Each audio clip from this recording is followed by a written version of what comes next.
नमस्कार दोस्तों, आज हम ज्योग्राफी क्विज का रिवीजन यहाँ पर करने वाले हैं।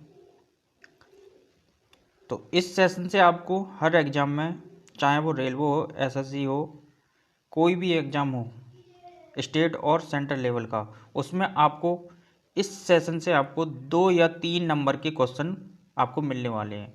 तो वीडियो को लास्ट तक देखिएगा और अपने नोट्स में इसको जो आपको यहाँ पर याद नहीं हो उसको नोट कर लीजिएगा।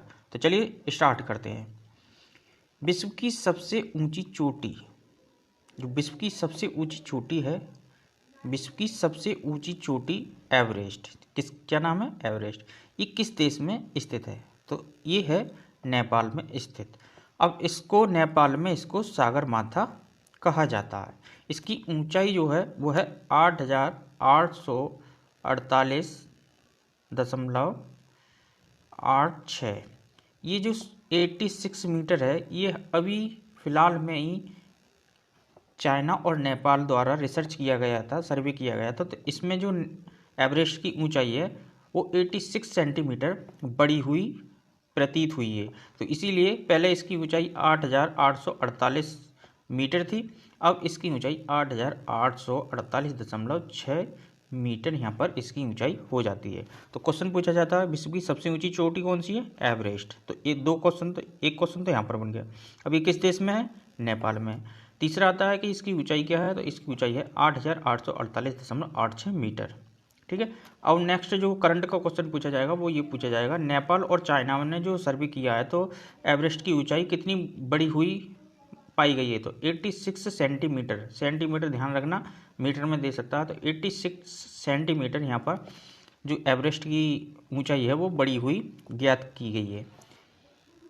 अगला क्वेश्चन हमारा यहाँ पर हो जाता है, हिमालय किस प्रकार के पर्वत का उदाहरण है? तो पूछता है कि हिमालय किस प्रकार के पर्वत का उदाहरण है? तो नवीन वलित पर्वत या मोड़दार पर्वत का हिमालय यहाँ पर उदाहरण है। अगले चलते हैं हम अपने क्वेश्चन 3 की तरफ। तो इसमें दिया गया है, भारत की पहली बहुउद्देशीय परियोजना कौन सी है? तो भारत की सबसे पहली बहुउद्देशीय परियोजना है दामोदर परियोजना, जिसकी स्थापना 1948 में हुई थी। चौथा क्वेश्चन है, भारत की सबसे चौड़ी नदी कौन सी है? अब इसमें आपको 2 क्वेश्चन मिलेंगे, एक पूछता है चौड़ी नदी और एक पूछता है लंबी, लॉन्ग। तो जो हमारी चौड़ी नदी है वो तो है ब्रह्मपुत्र, इसका आंसर हो जाएगा ब्रह्मपुत्र। लेकिन यहीं पर अगर लॉन्ग में पूछता है कि सबसे लंबी नदी कौन सी है, तो आपकी गंगा नदी जो है वो सबसे लंबी नदी यहाँ पर हो जाती है। गंगा नदी आपकी सबसे लंबी, भारत की सबसे लंबी नदी है, जबकि भारत की सबसे चौड़ी नदी ब्रह्मपुत्र नदी है। चलते हैं अपने 5वें क्वेश्चन की तरफ। 5वां क्वेश्चन हमारा है, जो ग्रीष्म ऋतु में, 5वां क्वेश्चन है, ग्रीष्म ऋतु में असम राज्य में चलने वाली आर्द्र हवाएं क्या कहलाती हैं? ग्रीष्म ऋतु में असम में तीव्र आर्द्र हवाएं चलती हैं, उनको हम नॉर्वेस्टर के नाम से जानते हैं। क्वेश्चन नंबर 6 है, भारत में दक्षिण पश्चिम मानसून का आगमन किस महीने में होता है? तो दक्षिण पश्चिम मानसून का जो आगमन होता है भारत में वो जून की प्रथम सप्ताह में यहाँ पर होता है।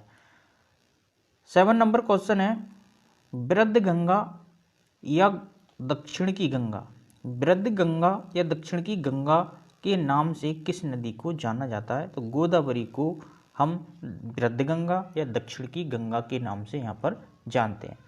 8वां क्वेश्चन है, भारत में पश्चिमी घाट को क्या कहा जाता है? तो भारत में पश्चिमी घाट को सह्याद्री कहा जाता है। 9 नंबर क्वेश्चन है, अंडमान निकोबार द्वीप समूह को क्या कहते हैं? अंडमान निकोबार द्वीप समूह को किस नाम से प्रसिद्ध है? मरकत द्वीप या एमराल्ड आइलैंड के नाम से हम अंडमान निकोबार द्वीप समूह को जानते हैं।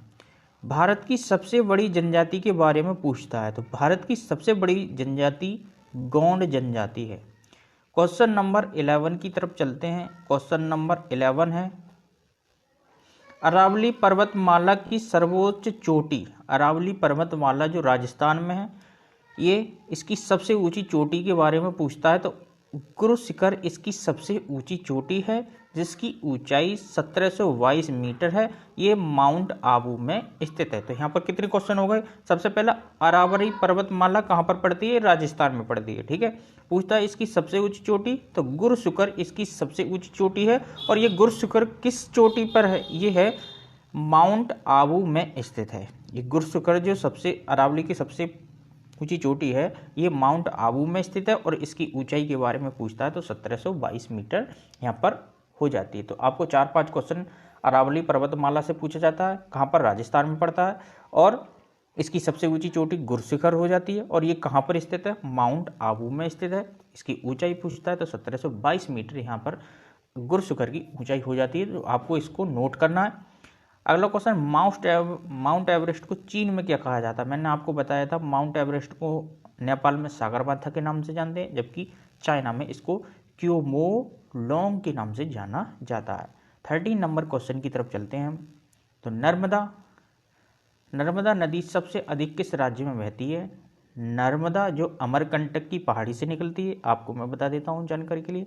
और ये सबसे ज़्यादा जो बहती है वो किस राज्य में, मध्य प्रदेश में ये सबसे ज़्यादा बहती है। ठीक है, सबसे अधिक किस राज्य में बहती है, मध्य प्रदेश में। निकलती कहाँ से, अमरकंटक की पहाड़ी से। गिरती कहाँ पर है, अरब सागर की खाड़ी में। ठीक है, 14 नंबर क्वेश्चन है, भारत का सबसे अधिक नगरीकृत राज्य कौन सा है। पूछता है कि भारत में सबसे अधिक नगर किस राज्य में है। तो गोवा एक ऐसा राज्य है जिसमें सबसे अधिक नगरीकृत राज्य है। ठीक है, 15 नंबर क्वेश्चन की तरफ चलते हैं। क्षेत्रफल की दृष्टि से भारत का सबसे बड़ा राज्य किसकी, क्षेत्रफल की दृष्टि से भारत का सबसे बड़ा राज्य कौन सा है। तो राजस्थान राज्य क्षेत्रफल की दृष्टि से, जबकि यूपी पॉपुलेशन की दृष्टि से, किससे, जनसंख्या की दृष्टि से यूपी हो जाता है। देश में सड़क मार्ग की कुल लंबाई कितनी है। तो भारत में सड़क मार्ग है उसकी कुल लंबाई 48.65 लाख किलोमीटर यहाँ पर हो जाती है। तो 17 नंबर क्वेश्चन की तरफ हम यहाँ पर चलते हैं। 17 नंबर क्वेश्चन हमारा है, भारत में द्वीपों की कुल संख्या कितनी है। तो भारत में द्वीपों की कुल संख्या 247 द्वीप हैं कुल। भारत में द्वीपों की कुल संख्या कितनी है, भारत में द्वीपों की कुल संख्या 247। तो आपका आंसर यहाँ पर हो जाएगा 247। अब है, भागीरथी और अलकनंदा का संगम कहाँ पर होता है। तो इन दोनों का जो संगम होता है वो देवप्रयाग में होता है। और यहीं से इन दोनों को क्या, किस नाम से जाना जाता है, गंगा के नाम से यहाँ पर जाना जाता है। ठीक है, नेक्स्ट क्वेश्चन की तरफ चलते हैं। अरब सागर में कितनी नदियाँ गिरती हैं। 19 नंबर क्वेश्चन है, अरब सागर में गिरने वाली नदियाँ कौन सी हैं। तो अरब सागर में सिंधु, नर्मदा, ताप्ती और एक माही नदी, ये नदी हैं जो अरब सागर में गिरती हैं। ठीक है, 20 नंबर क्वेश्चन है, हिमालय की सबसे ऊंची श्रेणी कौन सी है। ये यहाँ पर श्रेणी की बात चल रहा है। तो हिमाद्री जो है हिमालय की सबसे ऊंची श्रेणी यहाँ पर हो जाती है। तो दोस्तों, अगर ये वीडियो आपको अच्छी लगी हो और आपको इसका कंटेंट अच्छा लगो तो चैनल को सब्सक्राइब कर लें और लाइक कर दें, शेयर कर दें अपने दोस्तों में। और साथ ही साथ बेल आइकॉन को प्रेस कर दें, जिससे कि हमारी आने वाली सभी वीडियो की अपडेट आप तक पहुँचे सबसे पहले। तो चलते हैं, मिलते हैं अपनी नेक्स्ट वीडियो में। तब तक के लिए नमस्कार।